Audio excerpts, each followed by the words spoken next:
જય શ્રી કૃષ્ણ પ્રિય મિત્રો, આ સંદેશ તેમના માટે છે જે આ સમયે એકલા છે, જેમની પાસે કોઈ નથી, જે રાત્રે એકલા રડે છે. શું તમને પણ લાગે છે કે કોઈ તમને સમજતું નથી? શું તમે પણ ભીડમાં રહીને એકલાપણું અનુભવો છો? શું તમે પણ વિચાર્યું છે કે આ દુનિયામાં મારું કોઈ નથી? જો હા, તો આ વિડીયો ભગવાને ફક્ત તમારા માટે મોકલ્યો છે. જ્યારે દરરોજ ભગવાન શ્રી કૃષ્ણનો એવો અમૂલ્ય સંદેશ મળે છે જે તમારી જિંદગી બદલી શકે છે. આજનો વિષય છે, તમે એકલા છો. ફક્ત આ સાંભળો, ભગવાન તમારી સાથે છે. આ વિડીયોને સંપૂર્ણપણે સાંભળજો, કારણ કે અંતમાં એવી વાત જણાવવામાં આવશે જે તમારું એકલાપણું હંમેશા માટે દૂર કરી દેશે. જ્યારે પણ માણસ એકલો હોય છે ને, ત્યારે તેને સૌથી વધારે પોતાના જ વિચારો ડરાવે છે. બહારની દુનિયા કરતાં વધારે અવાજ તેના અંદર ચાલતો હોય છે. રાત્રે બધા સૂઈ જાય છે, પરંતુ તેનું મન જાગતું રહે છે. તે વિચારે છે કે આખરે મારી જિંદગીમાં એટલું દુઃખ કેમ છે? કેમ દરેક વખતે મને જ તૂટવું પડે છે? જેમના માટે મેં બધું કર્યું એ જ લોકો મને છોડીને કેમ ચાલ્યા ગયા? અને સૌથી મોટો પ્રશ્ન, શું ખરેખર આ દુનિયામાં મારું કોઈ છે?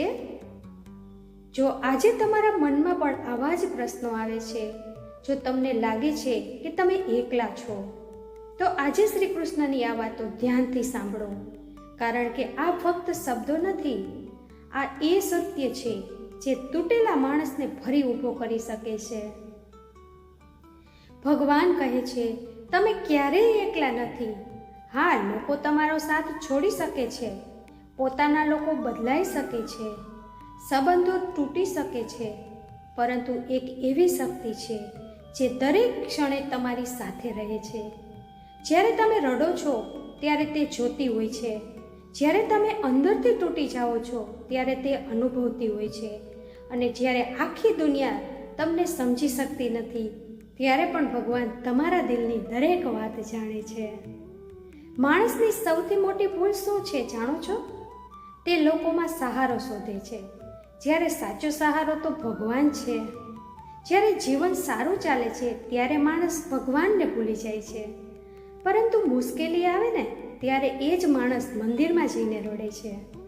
શ્રી કૃષ્ણ કહે છે, જે મને દરેક પરિસ્થિતિમાં યાદ કરે છે, હું તેનો સાથ ક્યારેય છોડતો નથી. એટલે જો આજે તમારા જીવનમાં અંધકાર છે, જો કોઈ તમને સમજતું નથી, જો પોતાના જ તમને દુઃખ આપે છે, તો ગભરાશો નહીં, કારણ કે ઘણી વખત ભગવાન માણસને એકલો એ માટે કરે છે કે તે દુનિયાથી દૂર થઈને પોતાને ઓળખી શકે. કેટલાક લોકો તમારી જિંદગીમાંથી એ માટે ચાલ્યા જાય છે કારણ કે તેમનું કામ પૂરું થઈ ગયું હોય છે. દરેક સંબંધ હંમેશા માટે નથી આવતો. કેટલાક લોકો ફક્ત પાઠ શીખવવા માટે આવે છે, અને જ્યારે તેઓ ચાલ્યા જાય છે ત્યારે માણસ તૂટી જાય છે, પરંતુ એ જ તૂટવું તેને મજબૂત પણ બનાવે છે. યાદ રાખજો, એકલાપણું સજા નથી, એકલાપણું એ સમય છે જ્યારે ભગવાન તમને અંદરથી મજબૂત બનાવી રહ્યા હોય છે. જે માણસે એકલા ચાલવું શીખી લીધું તેને પછી જીવનમાં કોઈનો ડર રહેતો નથી. ભગવાન તમને નબળા બનાવવા માંગતા નથી, એટલા માટે તેઓ દરેક દુઃખમાંથી તમને કંઈક શીખવે છે. ક્યારે વિચાર્યું છે કે જ્યારે બધા લોકો તમારો સાથ છોડી દે છે ત્યારે પણ તમે જીવતા કેવી રીતે રહો છો? કોણ છે જે તમને દરેક સવારે ઉઠવાની શક્તિ આપે છે? કોણ છે જે એટલી તકલીફો પછી પણ તમારા અંદર આશા જીવંત રાખે છે? એ ભગવાન જ છે. માણસ વિચારે છે કે હું બધું પોતે કરી રહ્યો છું, પરંતુ સત્ય એ છે કે ભગવાન દરેક ક્ષણે તમને સાંભળી રહ્યા છે. ઘણી વખત તમે તૂટી જવાના હોવ છો, પરંતુ અચાનક કોઈ રસ્તો મળી જાય છે. ઘણી વખત તમે હાર માની લો છો, પરંતુ અંદરથી એક અવાજ આવે છે, બધું સારું થઈ જશે. એ અવાજ ભગવાનનો હોય છે. શ્રી કૃષ્ણ કહે છે, વિશ્વાસ રાખો. સમય બદલવામાં મોડું થઈ શકે છે, પરંતુ હું તમારું ખરાબ ક્યારેય થવા નહીં દઉં. એટલે તમારા દુઃખોને તમારી કમજોરી ન બનાવો. કારણ કે જે માણસે દુઃખ સહન કરવું શીખી લીધું છે ને, તેને દુનિયાની કોઈ શક્તિ હરાવી શકતી નથી. જીવનમાં સૌથી વધુ દુઃખ ત્યારે થાય છે જ્યારે માણસને તેની સારા કામોનું ખોટું ફળ મળે છે. જ્યારે તે બધાના માટે સારું કરે છે પરંતુ બદલે તેને એકલાપણું મળે છે. પરંતુ ભગવાન કહે છે, ક્યારેય એવું ન વિચારશો કે તમારી સારાઈ વ્યર્થ થઈ ગઈ છે. આ દુનિયાનો હિસાબ માણસ નહીં, સમય અને કર્મ કરે છે. જેણે તમારું દિલ દુભાવ્યું છે તેને તેનું ફળ જરૂર મળશે. અને જેણે દુઃખમાં પણ બીજાનું સારું વિચાર્યું છે, ભગવાન તેના માટે એવા રસ્તા ખોલે છે જેને તેણે ક્યારેય કલ્પના પણ ન કરી હોય. એટલે કોઈના બદલાઈ જવાથી તમે પોતે ન બદલાઈ જશો. તમારા સારા ગુણો ન છોડો, કારણ કે ખરાબ લોકોના કારણે જો તમે પણ ખરાબ બની જશો ને, તો પછી તમારામાં અને તેમાં ફરક શું રહેશે? ભગવાન તમારી પરીક્ષા લે છે, પરંતુ તમને એકલા છોડતા નથી. જેમ મા પોતાના બાળકને ચાલતા શીખવતી વખતે થોડું દૂર ઊભી રહે છે, તેવી રીતે ભગવાન પણ ક્યારેક દૂર દેખાય છે, પરંતુ તેમની નજર દરેક ક્ષણે તમારા પર હોય છે. યાદ રાખજો, સૌથી અંધારી રાત પછી જ સૌથી સુંદર સવાર આવે છે. એટલે જો આજે તમારા જીવનમાં દુઃખ છે તો એનો અર્થ એ નથી કે ભગવાને તમને છોડી દીધા છે. એનો અર્થ ફક્ત એટલો છે કે તમારા માટે કંઈક મોટું લખાઈ રહ્યું છે. માણસ તરત ખુશી ઈચ્છે છે, પરંતુ ભગવાન યોગ્ય સમયે યોગ્ય વસ્તુ આપે છે. જો દરેક ઈચ્છા તરત પૂર્ણ થઈ જાય તો માણસ ક્યારેય મજબૂત ન બને. દુઃખ માણસને વિચારવા મજબૂર કરે છે અને વિચાર માણસને બદલી નાખે છે. એટલે તમારા સંઘર્ષોથી ભાગશો નહીં, કારણ કે આ જ સંઘર્ષ એક દિવસ તમારી સૌથી મોટી શક્તિ બનશે. શ્રી કૃષ્ણ કહે છે, જે માણસ ખરાબ સમયમાં પણ શાંત રહે છે ને, એ જ જીવનનો સાચો યોદ્ધા છે. આજે લોકો નાની નાની વાતોમાં તૂટી જાય છે.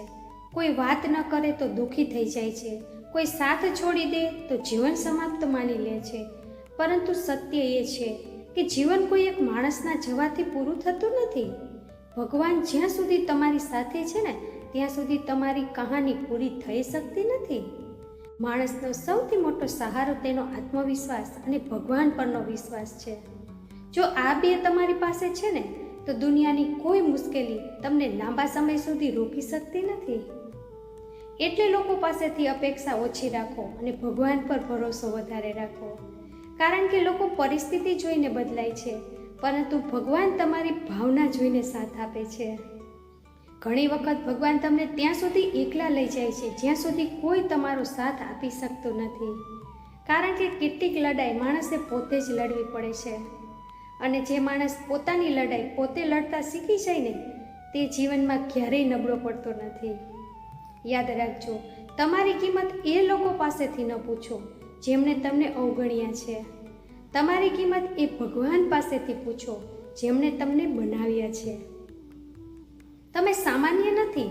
તમારા અંદર એવી શક્તિ છે જે તમને દરેક મુશ્કેલીમાંથી બહાર કાઢી શકે છે. પરંતુ સમસ્યા એ છે કે માણસ પોતાને લઈને શંકા કરવા લાગે છે. તે બીજાની વાતોથી પોતાને નબળો માનવા લાગે છે. જ્યારે ભગવાન કહે છે, તમે એ જ બનો છો જે તમે પોતાને માનો છો. એટલે પોતાને નબળા ન કહો. તમે અત્યાર સુધી જેટલું દુઃખ સહન કર્યું છે ને, એટલું દરેક કોઈ કરી શકતું નથી. તમે અંદરથી ખૂબ મજબૂત છો અને કદાચ એ જ કારણ છે કે ભગવાન તમને વારંવાર પડાવીને પણ ફરી ઊભા કરી દે છે. કારણ કે તેમને ખબર છે કે તમે હાર માનનારા લોકોમાંના નથી. જો આજે તમારી આંખોમાં આંસુ છે ને, તો તેને તમે વહેવા દો. દુઃખ છુપાવવાથી માણસ અંદરથી વધુ તૂટી જાય છે, પરંતુ આંસુ વહાવી લીધા પછી પોતાને નબળા ન સમજતા. કારણ કે રડનાર લોકો નબળા નથી હોતા. નબળા તો એ લોકો હોય છે જે બીજાને દુઃખ આપી ખુશ થાય છે. તમારો દિલ સાફ છે એટલે તમને તકલીફ વધારે થાય છે, પરંતુ એક દિવસ આ જ સાફ દિલ તમારી સૌથી મોટી શક્તિ બનશે. ભગવાન મોડું જરૂર કરે છે, પરંતુ અન્યાય ક્યારેય નથી કરતા. એટલે તમારા જીવનથી નિરાશ ન થશો. દરેક દિવસ એક નવી શરૂઆત છે. દરેક સવાર તમને કહેવા આવે છે કે હજી બધું પૂરું થયું નથી. હજી પણ તમારા જીવનમાં ઘણું સારું થવાનું બાકી છે. ફક્ત પોતે જ અને ભગવાન પર વિશ્વાસ રાખવાનું છોડશો નહીં. જ્યારે કોઈ સાથ ન આપે ને ત્યારે પણ આગળ વધતા રહેજો. જ્યારે લોકો તમને સમજી ન શકે ત્યારે પણ પોતા પર વિશ્વાસ રાખજો. કારણ કે દરેક મહાન માણસે પોતાની જિંદગીનો સૌથી મુશ્કેલ સફર એકલા જ પાર કર્યા છે. અને યાદ રાખજો, એકલાપણું તમારી હાર નથી, આ ભગવાનનો રસ્તો છે. તમને દુનિયાથી દૂર કરીને પોતાની નજીક લાવવાનો છે. એટલે આગામી વખતે જ્યારે તમને લાગે કે તમે એકલા છો ત્યારે આંખો બંધ કરીને ભગવાનને યાદ કરજો. અનુભવજો કે કોઈ દિવ્ય શક્તિ તમારી સાથે ઊભી છે અને પછી પોતાને કહેજો, દુનિયા મને છોડી શકે છે પરંતુ ભગવાન મને ક્યારેય નહીં છોડે. આ જ વિશ્વાસ માણસને તૂટવાથી બચાવે છે. આ જ વિશ્વાસ અંધકારમાં પ્રકાશ બને છે. અને આ જ વિશ્વાસ એક દિવસ તમને એ મુકામ સુધી લઈ જશે જ્યાં તમારું દુઃખ પણ તમારી શક્તિ બની જશે. એટલે હંમેશા હસતા રહો, કારણ કે તમારી કહાની હજી પૂરી થઈ નથી. ભગવાન હજી પણ તમારી સાથે છે. અને જ્યારે ભગવાન સાથ આપે ને ત્યારે માણસ ક્યારેય એકલો નથી હોતો. તો મિત્રો, હંમેશા ખુશ રહેજો, હસતા રહેજો અને સ્વસ્થ રહેજો. ફરીથી મળીશું નવા વિડીયોમાં. જો તમે અમારી ચેનલ પર પહેલીવાર આવ્યા હોય તો ચેનલને સબસ્ક્રાઈબ કરવાનું ભૂલતા નહીં. ફરીથી મળીશું નવા વિડીયોમાં. ત્યાં સુધી બધાને જય શ્રી કૃષ્ણ. જિંદગીમાં કેટલાક રસ્તા ધીરજના હોય છે અને કેટલાક સબકના. કમાણીની વ્યાખ્યા માત્ર ધનથી જ નથી થતી. અનુભવ, સંબંધો, પ્રેમ, સન્માન અને પાઠ એ બધા કમાણીના સ્વરૂપ છે. પોતાની જાતને એટલી જ સમર્પિત કરો જેટલી સામેવાળો સાચવી શકે. આજના જમાનામાં નિસ્વાર્થ મનથી કરાયેલો પ્રેમ લોકોને અજીબ લાગે છે. તન જેટલું ફરે તેટલું સ્વસ્થ રહે છે અને મન જેટલું સ્થિર રહે તેટલું સ્વસ્થ રહે છે. ખેલ તો ચાલતો રહ્યો. સવાલ એ જ છે કે જીવન તમારી સાથે રમી રહ્યું છે કે તમે જીવન સાથે. પ્રતિભા તમને ટોચ સુધી લઈ જાય છે, પરંતુ વ્યવહાર નક્કી કરે છે કે તમે કેટલો સમય ત્યાં રહેશો. બીજાને ખુશ જોવાની ભાવના રાખનાર વ્યક્તિ જેટલો સંતુષ્ટ બીજો કોઈ નથી હોતો. જરા કમથી વાતનો એટલો અફસોસ કેમ કરો છો? ફરિયાદ પણ ત્યાં જ હોય છે જ્યાં મોહબ્બત હોય. પરિવારમાં જો નાની નાની વાતોને મોટી બનાવશો તો તમારો મોટો પરિવાર નાનો થઈ જશે. કોઈના દિલમાં જગ્યા બનાવી લેવી એ જીવનની સૌથી મોટી સફળતા છે. કારણ કે આ એ જગ્યા છે જ્યાં પૈસાથી ઘર નથી બનતું, જ્યાંથી અહંકાર નથી જતો, ત્યાંથી સંબંધો પોતાની મેળે ચાલ્યા જાય છે. જિંદગીને ઉત્તમ બનાવવા માટે મારી સાથે શું થઈ રહ્યું છે તે વિચારવાને બદલે હું શું કરી રહ્યો છું તે વિચારવાનું શરૂ કરી દો. કાંટા વાવીને એવું ન વિચારો કે ગુલાબ આવશે. સવાલ જેવા હશે તેવા જ જવાબ મળશે. હકીકત જાણીશ તો બધા પારકા થઈ જશે. ભ્રમમાં રહેવા તો બધા પોતાનાને. વાત કરવાની રીત જ જણાવી દે છે કે સંબંધોમાં કેટલી ઊંડાઈ અને કેટલું પોતાપણું છે. પ્રગતિ એટલી થઈ છે કે હજારો માઇલ દૂર બેઠેલા લોકોને સાંભળી શકીએ છીએ અને જોઈ શકીએ છીએ. બેશરમ આપણે એટલા થઈ ગયા છીએ કે પાસે બેઠેલા પોતાના લોકોની તકલીફ નથી દેખાતી કે નથી અનુભવાતી. પ્રામાણિક થઈને જે નદીમાં નાખી દેશો એ જ તોફાનોમાં હોડી બનીને સાથ આપશે. જન્મ થયો ત્યારે મીઠાઈ વેચી અને મરણ થયું ત્યારે પણ બનાવી. બંને પોતે ન ખાઈ શક્યા, ભલે રાજા હોય કે ફકીર. જો પોતાના લોકોને પાડીને તમને જીત લાગતી હોય તો સમજી જાઓ કે તમે બહુ ગીરેલા માણસ છો. આપવાની આદત પાડો, આવવાનું પોતે જ શરૂ થઈ જશે. પછી ભલે તે ઇજ્જત હોય, ખુશી હોય કે બીજું કંઈ પણ. જે માણસની દાનત સારી હોય તેનું નસીબ ક્યારેય ખરાબ હોય જ ન શકે. સમસ્યા એ પણ છે કે આ ક્રૂર દુનિયાની કોઈ જો સારું પણ છે તો તે સારું કેમ છે? કદર કરતાં શીખી લો. જિંદગીમાં કોઈ વારંવાર નથી આવતું. કદર અને સમય પણ કમાલના હોય છે. જેની કદર કરો તે સમય નથી આપતો અને જેને સમય આપો તે કદર નથી કરતો. મનુષ્ય પાસે સૌથી મોટી મૂડી સારા વિચારો અને સારા સંસ્કાર છે. કારણ કે ધન અને બળ કોઈને પણ ખોટા રસ્તે લઈ જઈ શકે છે, પરંતુ સારા વિચારો અને સારા સંસ્કાર હંમેશા સારા કાર્યો માટે જ પ્રેરિત કરશે. બને તો દિલોમાં રહેતા શીખો. ગુરુરમાં તો દરેક વ્યક્તિ રહે છે. ઘમંડ અને પેટ જ્યારે આ બંને વધે છે ને ત્યારે માણસ પ્રેમ છતાં પણ કોઈને ગળે લગાવી શકતો નથી. મને ઘમંડ હતો કે મને પ્રેમ કરનાર બહુ છે આ દુનિયામાં. પછીથી ખબર પડી કે બધા પ્રેમ પોતાની જરૂરિયાત માટે કરતા હતા. સંબંધ અવારનવાર ત્યાં જ સફળ થાય છે જે દુનિયાની મજબૂરીઓ કરતાં વધુ પોતાના દિલના જજ્બાની પરવા કરે છે. કદર કરી લો તેમની જે તમારી પાસે વગર મતલબે પ્રેમ રાખે છે. દુનિયામાં ખ્યાલ રાખનારા ઓછા અને તકલીફ આપનારા વધારે હોય છે. દરેક વસ્તુમાં સુંદરતા હોય છે, પરંતુ દરેક વ્યક્તિ તેને જોઈ નથી શકતો. કોઈને દુઃખ પહોંચાડશો તો પોતે પણ સુખી નહીં રહી શકો, અને કોઈના ખરાબ સમયમાં તેની મજાક ઉડાવશો તો પોતે પણ એક દિવસ એવા જ ખરાબ સંજોગોમાં હશો. આગ એ વસ્તુ છે જે સોનાને પારખવાનું કામ કરે છે, અને મુશ્કેલ સમય એ હોય છે જે માણસને પારખે છે. વાર લાગી રહી છે પણ બધું સાચું થશે. ભરોસો તેના પર કરો જે તમારા 3 વાતો સમજી શકે: સ્મિત પાછળનું દર્દ, ગુસ્સા પાછળનો પ્રેમ અને ચૂપ રહેવા પાછળનું કારણ. કોઈ પણ સંબંધ એકની ભાગીદારીથી નહીં, બીજાની ભાગીદારીથી ચાલે છે. પડવું કોણ ચાહે છે કોઈની નજરમાં? ક્યારેક લોકો મજબૂર કરી દે છે તો ક્યારેક સંજોગો.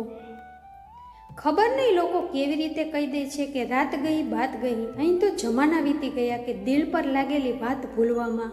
મજાક ન ઉડાડતા કોઈને ઉદાસ જોઈને મિત્રો. શું ખબર કોઈ પોતાના અંદર કેટલું મોટું દર્દ લઈને જિંદગી જીવી રહ્યા હોય. કોઈને દુઃખ પહોંચાડવામાં થોડી જ ક્ષણો લાગે છે, પરંતુ ક્યારેક તે નુકસાનની ભરપાઈ કરવામાં વર્ષો નીકળી જાય છે. ક્યારેક નવરાશમાં પોતાની ખામીઓ પર ગૌરવ કરજો. બીજાના અરીસા બનવાની ઈચ્છા મટી જશે. કેવી રીતે કહી દઉં કે જિંદગીમાંથી કંઈ નથી મળ્યું? પાઠ કોઈ નાની વસ્તુ તો નથી. એટલા નબળા ન હોવા જોઈએ જે લોકોની વાતોમાં આવીને તૂટી જાય. ફૂલોની સુગંધ માત્ર પવનની દિશામાં ફેલાય છે, પરંતુ એક સારા વ્યક્તિની અચ્છાઈ દરેક દિશામાં ફેલાય છે. કોઈના પર વધુ નારાજ થવા કરતાં બહેતર છે કે પોતાના જીવનમાં તેની અગત્યતા ઓછી કરી દો. ખામોશ રહો અથવા એવી વાત કહો જે ખામોશી કરતાં બહેતર હોય. ખોટા હોઈને પોતાને સાચા સાબિત કરવું એટલું મુશ્કેલ નથી જેટલું સાચા હોઈને પોતાને સાચા સાબિત કરવું હોય. ઈમાનદારીથી કમાણી કરનારાના શોખ ભલે પૂરા ન થાય, પણ ઊંઘ જરૂર પૂરી થઈ જાય છે. હારને પણ સહન કરતા શીખી, કારણ કે દરેક રસ્તા પર જીત નથી લખેલી હોતી. વીતેલો કાલ તમારા મગજમાં છે અને આવનારો કાલ તમારા હાથમાં છે. સફરમાં તડકો મારા કામે આવ્યો. છાંયડો હોત તો હું સૂઈ ગયો હોત. કેમ બનું હું કોઈ બીજા જેવો જમાનામાં જ્યારે કોઈ મારા જેવો નથી? સફળતાનો કોઈ મંત્ર નથી, આ તો માત્ર પરિશ્રમનું ફળ છે. પોતાની જાતને એક સોનાના સિક્કા જેવી બનાવો, જે ગટરમાં પણ પડી જાય તો પણ તેની કિંમત ઓછી ન થાય. સમય અને સમજણ બંને એક સાથે બસ કિસ્મતવાળાઓને જ મળે છે, કારણ કે અવારનવાર સમય પર સમજણ નથી આવતી અને સમજણ આવવા પર સમય નીકળી જાય છે. સમય જ્યારે નિર્ણય કરે છે ત્યારે સાક્ષીઓની જરૂર નથી હોતી. સંબંધ રહે કે ન રહે, પરંતુ રહસ્યો હંમેશા રહસ્ય જ રહેવા જોઈએ. સત્યની ભૂખ બધાને છે, પરંતુ સત્ય જ્યારે પીરસવામાં આવે છે ને ત્યારે બહુ ઓછા લોકોને તેનો સ્વાદ ગમે છે. આપણે એવા સમયમાં જીવી રહ્યા છીએ જ્યાં નાટક જોઈને લોકો રડે છે અને હકીકત જોઈને કહે છે કે આ બધું નાટક છે. સવારે વહેલા માત્ર 3 જ લોકો જાગે છે: માં, મહેનત અને મજબૂરીઓ. કોઈ પણ સંબંધને ગમે તેટલી સુંદરતાથી કેમ ન બાંધવામાં આવે, જો નજરોમાં ઇજ્જત અને બોલવામાં મર્યાદા ન હોય તો તે તૂટી જ જાય છે. જરૂરિયાત કરતાં વધુ આરામ અને હદ કરતાં વધુ પ્રેમ માણસને અપંગ બનાવી દે છે. કેવળ ભગવાનનો સાથ જોઈએ. સગા સંબંધીઓ તો રાવણ પાસે પણ લાખો હતા. વાસણોને બહારથી ઓછું અને અંદરથી વધુ ધોવા પડે છે. બસ આ જ જિંદગી છે. જે ઘરમાં ભાઈઓમાં પ્રેમ અને વડીલોનું આદર સન્માન હોય છે, ત્યાં જ ઈશ્વરનો વાસ હોય છે. પ્રેમ વેચ્યો તો રામાયણ લખાય, સંપત્તિ વેચી તો મહાભારત લખાય. માણસનું પતન એ સમયે શરૂ થઈ જાય છે જ્યારે તે પોતાના લોકોને પાડવાની સલાહ પારકાઓ પાસેથી લેવાનું શરૂ કરી દે છે. દરેક સમજૂતીમાં સમજદાર નમે છે. કોઈ ડોક્યું કરીને તો જુઓ એકવાર તે અંદરથી કેટલો તૂટેલો છે. ઈશ્વરને બહાર શોધવાની શું જરૂર છે? જો ભગવાન તમારા મનમાં નથી તો ક્યાંય નથી. દિલથી ચાહો તો સજા આપે છે લોકો, સાચા જનને પણ ઠુકરાવી દે છે લોકો, સાથે બેઠેલા બે પક્ષીઓનો પણ હિસાબ રાખે છે લોકો. આ રીતે મેં જિંદગીને સરળ બનાવી લીધી. કોઈની માફી માંગી લીધી તો કોઈને માફ કરી દીધા. લોકો બળતા રહ્યા મારી મુસ્કાન પર. મેં દર્દનું પ્રદર્શન ન કર્યું. જ્યારે જ્યાં જે મળ્યું અપનાવી લીધું, જે ન મળ્યું તેની ઈચ્છા ન કરી. પૈસા કેવળ ખુશ રહેવાનું સાધન છે. પૈસા હોવાથી કોઈ ખુશ હોય એવું જરૂરી નથી. કહેવાને તો બહુ બધી વાતો છે, પણ ચૂપ રહેવામાં જ સુકૂન છે. પ્રેમમાં છેતરાયેલા લોકો ફરી પ્રેમ નહીં પણ માણસોથી ડરે છે. જિંદગીમાં આપણને એ જ લોકો રડાવે છે જેની ખુશી માટે આપણે આપણું હાસ્ય પણ ભૂલી જઈએ છીએ. ના હથિયારથી મળે છે, ના અધિકારથી મળે છે. દિલોમાં જગ્યા આપણા વ્યવહારથી મળે છે. આખી ઉંમર વીતી ગઈ એમ જ સંબંધોની સિલાઈ કરવામાં. માત્ર ઉપરવાળા સાથેનો સંબંધ પાકો નીકળ્યો, બાકી બધી કાચી સિલાઈ હતી. જીવનનો કિરદાર નિભાવવો એટલો સરળ નથી. માણસે વિખરાવવું પડે છે સંબંધોને સમેટવા માટે. જિંદગીની હોડીમાં વિચારીને ચાલો. જ્યારે આ ચાલે છે ને ત્યારે કિનારો નથી મળતો, અને જ્યારે આ ડૂબે છે ને ત્યારે સહારો નથી મળતો. જે માણસ દિલથી વાત ન કરે તેને દિલની વાત ન કહો. મળીને બધાની સાથે રહો, પણ દબાઈને કોઈનાથી નહીં. વિચારનું અંધારું રાતના અંધારા કરતાં વધુ ખતરનાક હોય છે. નિંદા કરનાર લોકો કોઈ કામ કરે કે ન કરે, પરંતુ કાન ભરેલા રાખવાનું કામ પૂરી ઈમાનદારીથી કરે છે. દગો કોઈનો સગો નથી. ન માનતા હો તો કરીને જુઓ.